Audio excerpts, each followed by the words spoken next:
Okay, now that we have our both documents, the one without variance and the one with variance, let's identify our exons.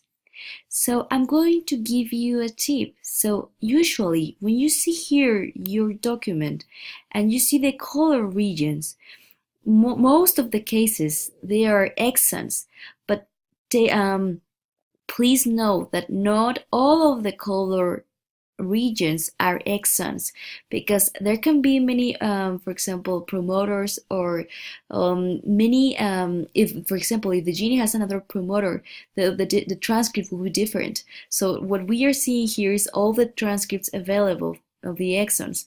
So what you need to do is to identify using the transcript that you're looking for, and based on this transcript label your exons. So the thing we are going to do next is label our Word document and identify the exons. So we pick here in our transcript of interest and we go here and choose exons as I showed you in the previous class. Now we have all our exons divided, and now we can start. We will look since the beginning of the sequence. Now, if you can see here, there is an ATG. So this is like the beginning of or start codon. So what we are looking for is the sequence GTATTC. So if we start with the color regions, we'll see, for example, this is the beginning, GGCCT. No, this is not our exon 1. So we'll continue CCTG. What do you say, guys? No, right? Okay, let's continue. GTTT, no. AC, no. CTAC, no. Let's continue. Don't worry if you do not see the exon at the first sign. It's always hidden, but you always find it. Okay. Oh, here I see something. Look, here is ATG, our start codon, and look, CGTATTACTA, the same as if it's in this one. I'm going to move this one here. G GTA TT CC GTA and so forth. So we have found our first exon. So what I do here is that here in the beginning I write here exon 1.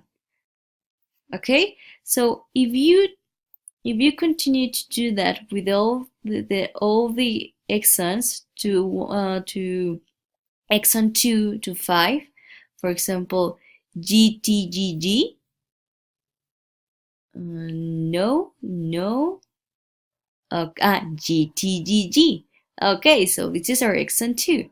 So if you do this exercise, you will find our exon 3, exon 4, here, and exon here, excellent, and exon 5. Okay, so we have our 5 labeled exons. Now let's do the same here. If you want to pause the video, you can do it, and to label the exons, you're going to do the same, but now you're doing to the document with the variants. Okay, so pause the video and label your exons. Okay, so you have finished in label your exons. So as you can see here, I have as well my exons 1, 2, 3, 4, and 5. Now, for practical reasons, I will let you know that the variant that we are looking for is already on exon 2. So here I just selected Okay, here, okay. I just selected here the variant. So remember that the variant is 421G. Here is the G, but it's turning into a C. So our mutation is the C. So we need to know if this variant is really there. So that's why we need to sequence this primer. Okay, now let's go to the design primers bit. So first of all, you're going to select a sequence that must be between 18 and 25 nucleotides, and you are going to select the primers at least 50 bases aware of the exon. That means that you need to count at minimum 500 bases from this until you find the sequence or that you are interested in. And the same in here. Usually it can be from 50 to 100, but I recommend to use 5. So start counting 500s backwards, and to pick your sequence. Now, it's very important to select the sequence that you do not have like variants or polymorphisms or SNPs, because that will be hinder or prevent your primers to be a good one and to be very specific. So you're going to select a sequence that do not have anything, that does not have any SNPs involved. That's why we need this document with the variants. So in order to pick the sequence that doesn't have any SNPs, and I'm going to select this one, and look at here. Usually when you pick a primer, you need to pick a sequence that begins with C or G as well as the end. It could be C at the beginning and C at the end, or C at the beginning or G at the end, or vice versa, or could be G and G or CC. That's what we call the GC clamp.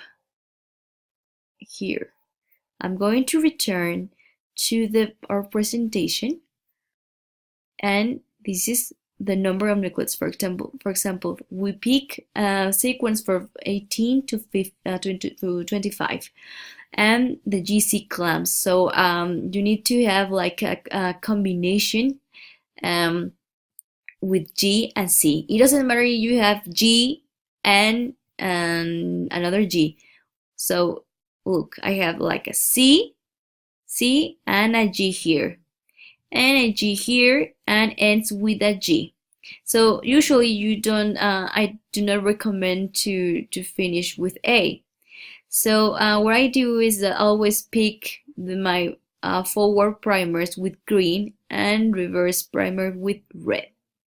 Okay, now that you have chosen your sequence. So for this, in summary, you have selected a sequence that doesn't have any SNPs, that it's away at least 50 base pairs from the beginning and the end of the exon.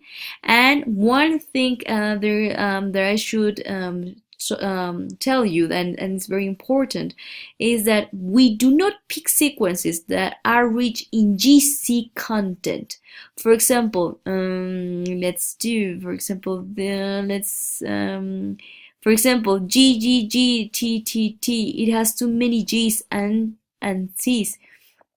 If you have a lot of G's and C's, you will need for your primers a very high temperature, and it's not right to have, for example, here the estimation for the temperature must be 60 to 65 at maximum. If you have many C and G's, you will require temperatures of 80 degrees. So no, that's not a very good primer. It's not at all a good primer. So I recommend to use primers that are not rich in GC content. Those look fine. So what we are going to do next is that we are going to assess our primers or the sequence that we have chosen. You're going to pick in this I don't know what it's not picking it, but let's go here and paste it here. And this is my oligo evaluator. So we are going to assess how good are the sequences that we have chosen. For this, you need to create an account. It's free. You just need to register and click and login. Now, what you're going to do is that you are going to paste this sequence. Let's here. And then this one. Okay. So you're going to do sequence by sequence at one time. You can't do both.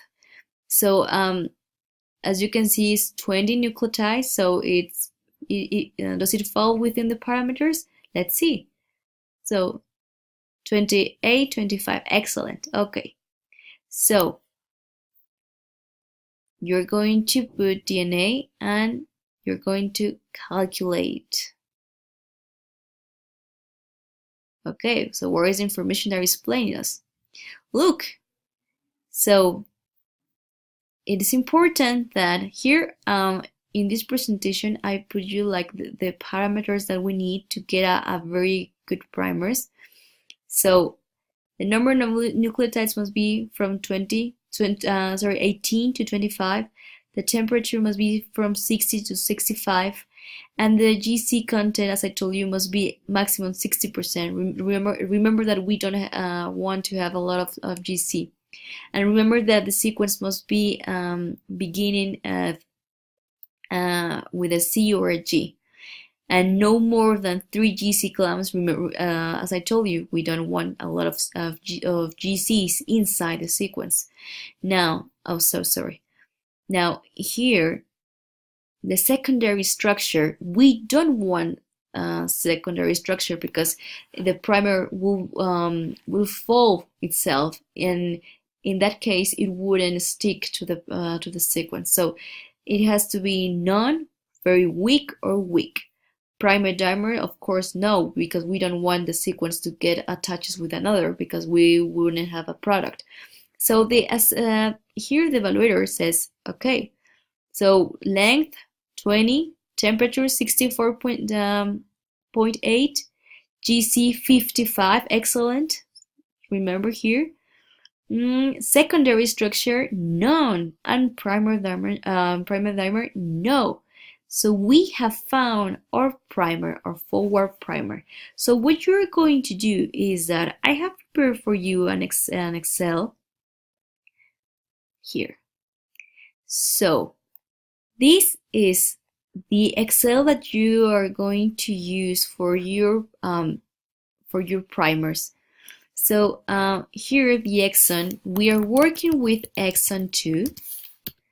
We are working with gene RUNX3, exon 2, forward primer. Now let's paste our first sequence here, and you're going to paste all this information from length here until here. So length 20, 68 in temperature, 55, GC clamp 1, no more than 3, wrong length 3, okay. Secondary structure and primary dimer known. So these are we are okay with this one. Okay, now let's continue with the reverse one, with the reverse primer.